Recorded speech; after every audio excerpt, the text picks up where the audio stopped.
Hey guys, how's it going? So I'm going to talk to you about the proper way of doing a marriage compatibility or synastry. We call it Porutham in Tamil. So what are the things that you should be doing? You should be, putting into context of in Vedic astrology. What are the things that you should be prepared before you do this? Because it's not an easy thing, and remember, it involves the happiness of a couple. It's such an important, just not the couple, but also the families who are connected to them as well. So the recommendation which comes from you to them is such an important thing. Okay, if you're giving the wrong one, then it's basically a sin. Actually, if you come to think about it, we as astrologers should be, we should do a proper analysis. Okay, but talking about that, at least in my country here in Malaysia, that not all, but for the most of them, if you want to have a compatibility check, they'll do it in just like half an hour kind of thing. And what they do is they will check just the 12 kutas, which I'll talk about later, the 12 kutas or 12 categories, and they'll provide with their recommendations. Okay, but that is absolutely wrong. Uh, you know, I, I'm totally against that. Okay, you should not be doing that. Okay, so to you who are my subscribers, or probably you're an aspiring astrologer, or maybe you're an enthusiast, try just once you're curious about astrology and all that. Regardless, what you should be doing is to have a proper what do you call it, way to work on the compatibility. The assessments needs to be in a very proper and in alignment with the scriptures.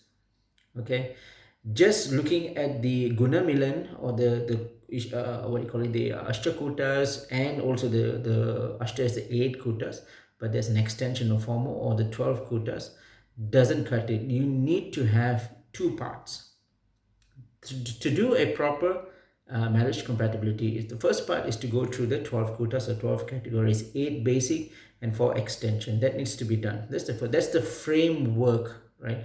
But the cream of the report is on the second part. The second part is you need to look at the jataka of both the bride and the groom, and then you do assessment. You analyze both and you compare.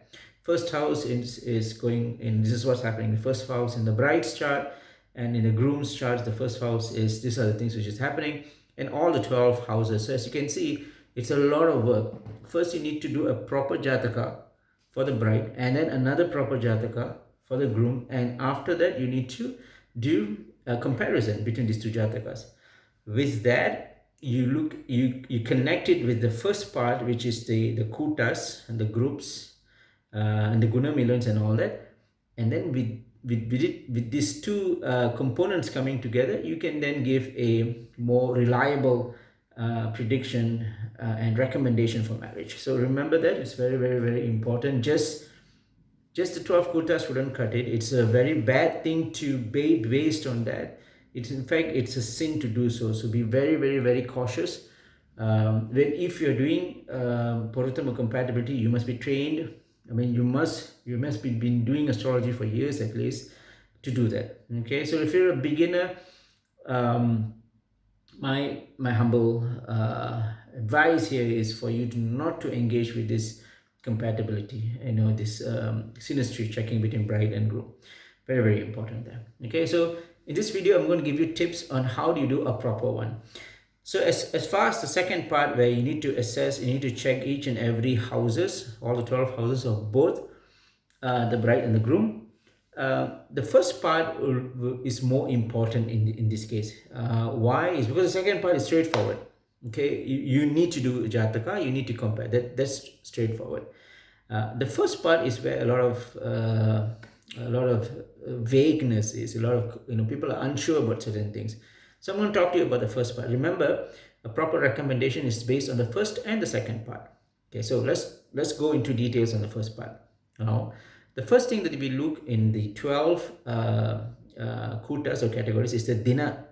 The dina compatibility is the reference of the nakshatras in both the bride and the groom.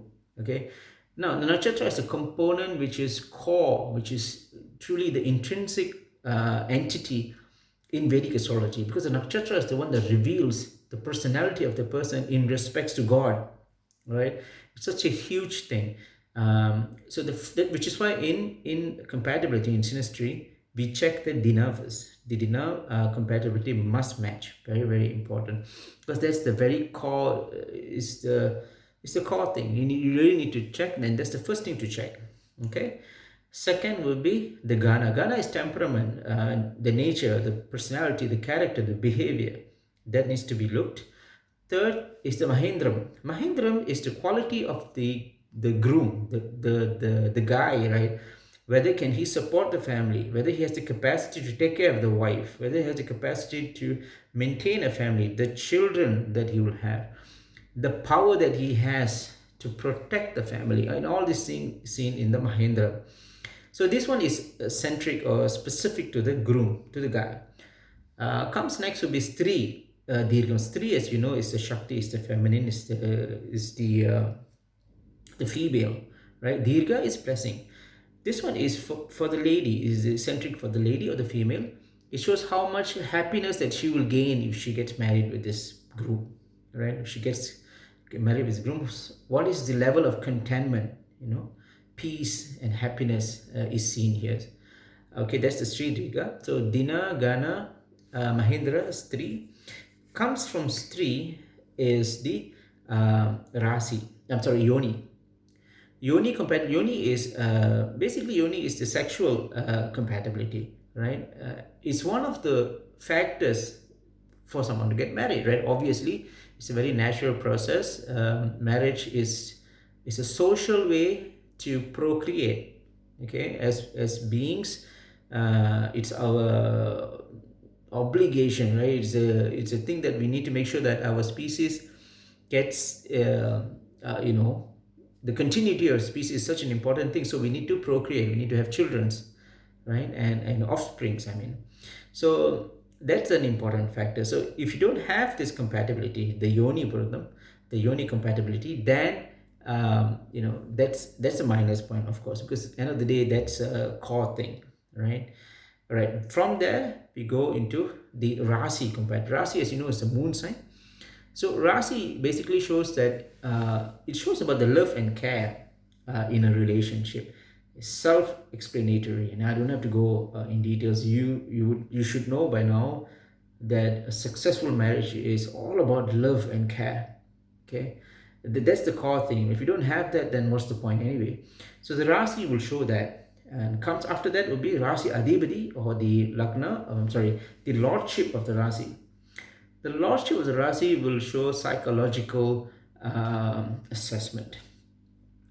Okay, so when we do things, in psychological, when I did psychology, right, what I come to understand is that psychology is for you to connect with something and how you react towards it, right? That's the cognition part of it. Okay, and we all react to different situations, different circumstances in our own conditioning. Whatever experience that we have, we act or react in a certain way. Okay, so in astrology, there is this Rasi Adhipati, or the Rasi's lordship will give us psychological tendencies of the bride and the groom.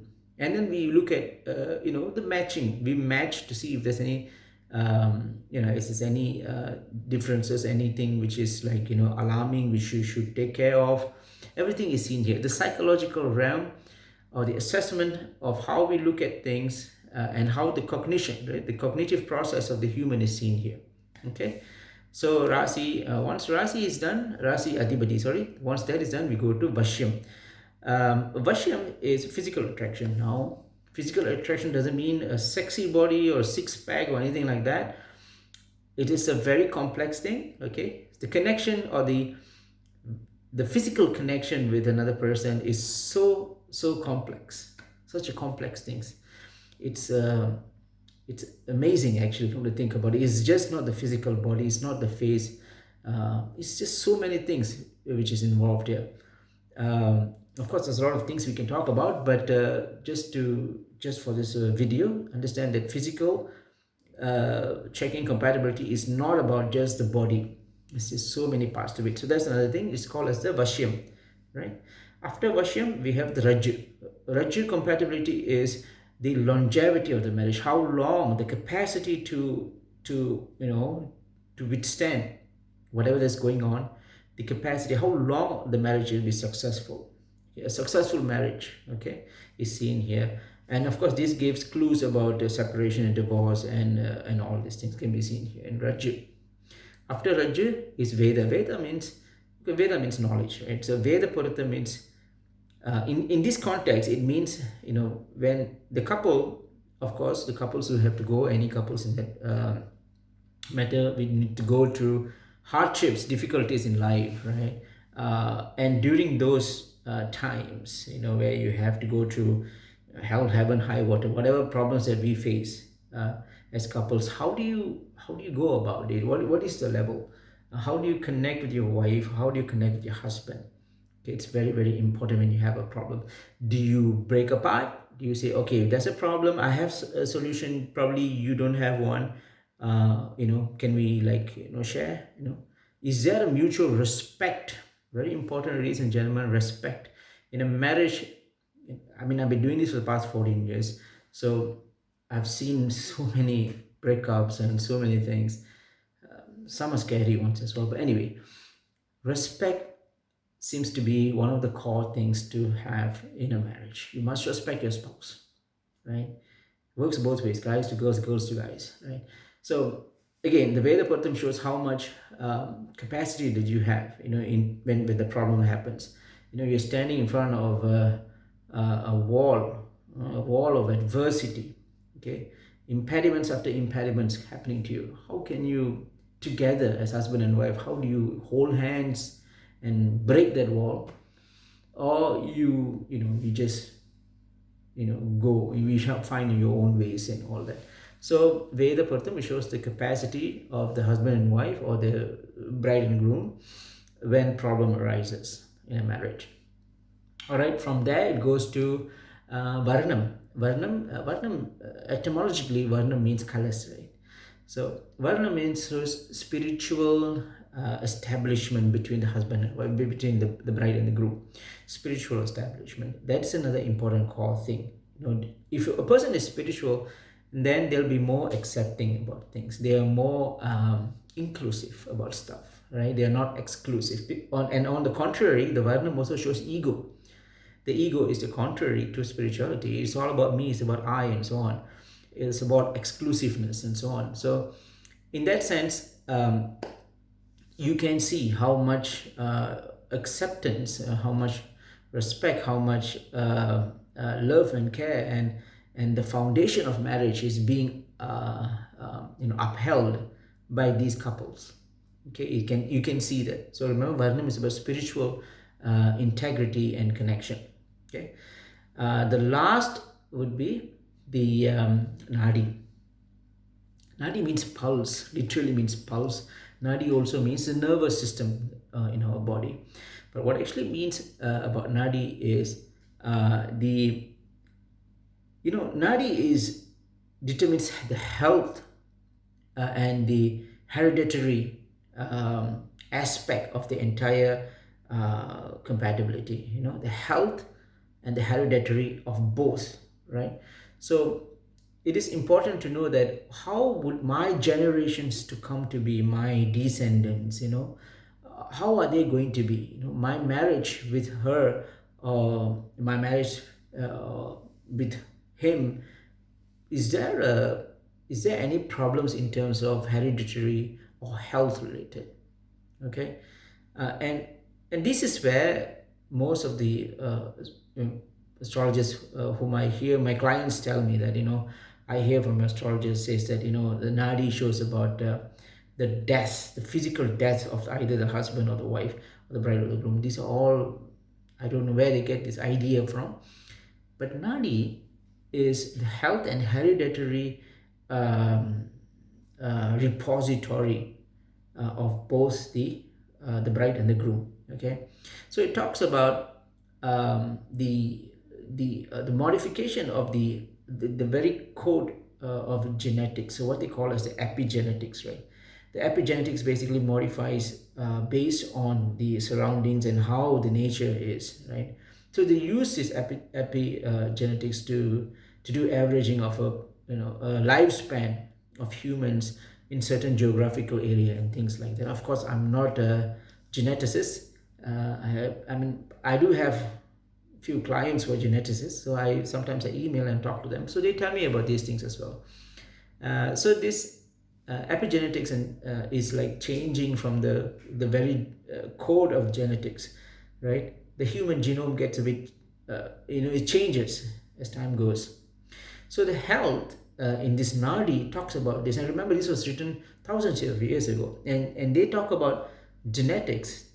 You come to think about it, that's what they're talking about. They say there are elemental changes that makes a difference, that does something to the health and the hereditary and the genes of their offsprings and so on, right? So that's what the nadi is. A nadi compatibility, to put it simply, it's like how healthy your generation is going to be, put it that way. So these are the 12 compatibility that you need to work on first, okay? And then you work on the second part. You look at his jataka and look at her jataka, put it side by side, they compare each and every house and so on and so forth. So this is this is what I can tell you. I hope this tip will be useful for you when you're doing your prediction. So if you have any questions, just leave it in the comments below. And if you like to have a compatibility report, you can just check on the description section on how to request for the compatibility service. All right. So take care, dear friends. God bless you. Namaste.